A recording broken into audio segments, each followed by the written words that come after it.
Hi hello welcome to Blasters Arena. Kerala Blasters വളരെ വലിയ പ്രതീക്ഷകളോടുകൂടി കൊണ്ടുവന്ന ഇന്ത്യൻ സ്ട്രൈക്കറാണ് ഇഷാൻ പണ്ഡിറ്റ. ബ്ലാസ്റ്റേഴ്സിന് അദ്ദേഹം വളരെയധികം ഇഷ്ടപ്പെടുന്നുണ്ട്. അതുകൊണ്ടാണ് അദ്ദേഹം ബ്ലാസ്റ്റേഴ്സിലേക്ക് വന്നത്. പറയാൻ കാരണം ഇന്റർ കാശി ഉൾപ്പെടെയുള്ള പല ക്ലബ്ബുകളിൽ നിന്നും ഇഷാന് ഓഫറുകൾ ഉണ്ടായിരുന്നു. അതെല്ലാം നിരസിച്ചുകൊണ്ടാണ് അദ്ദേഹം ബ്ലാസ്റ്റേഴ്സിലേക്ക് വന്നത്. പക്ഷേ കാര്യങ്ങൾ നല്ല രീതിയിൽ അല്ല പുരോഗമിച്ചത്. കഴിഞ്ഞ സീസണിൽ വേണ്ടത്ര അവസരങ്ങൾ അദ്ദേഹത്തിന് ലഭിച്ചിരുന്നില്ല.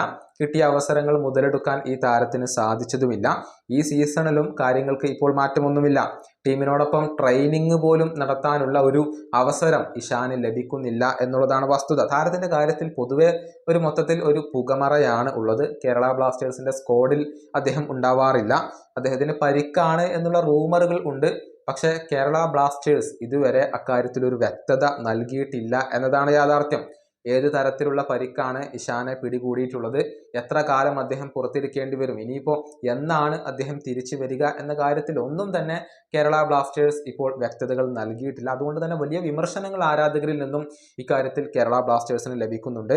കേരള ബ്ലാസ്റ്റേഴ്സിന്റെ പരസ്യങ്ങളിൽ മാത്രം കണ്ടുവരുന്ന ഒരു താരമായിക്കൊണ്ട് ഇഷാൻ പണ്ഡിറ്റ് മാറി എന്ന് പോലും പല ആരാധകരും ഇപ്പോൾ വിമർശന രൂപേണ പറയുന്നുണ്ട്. ഒരു വ്യക്തത വരുത്തണം, ഒരു ക്ലാരിറ്റി വരുത്തണം എന്ന് തന്നെയാണ് ആരാധകർ ഇപ്പോൾ ആവശ്യപ്പെടുന്നത്.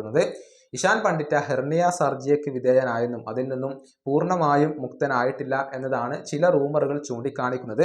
പക്ഷേ കേരള ബ്ലാസ്റ്റേഴ്സ് ഇതുവരെ അദ്ദേഹത്തിന്റെ കാര്യത്തിൽ ഒരു മെഡിക്കൽ റിപ്പോർട്ട് പ്രസിദ്ധീകരിച്ചിട്ടില്ല. അതാണ് ആരാധകരെ ഏറ്റവും കൂടുതൽ ദേഷ്യം പിടിപ്പിക്കുന്ന ഒരു കാര്യം. ഏതായാലും എത്രയും പെട്ടെന്ന് ഇഷാൻ പണ്ഡിറ്റ് കളിക്കളത്തിലേക്ക് മടങ്ങിയെത്തുമെന്ന് നമുക്ക് പ്രതീക്ഷിക്കാം. ഈ വീഡിയോയുടെ അവസാനിപ്പിക്കുന്നു. അടുത്ത വീഡിയോയുമായി കൊണ്ട് കാണാം.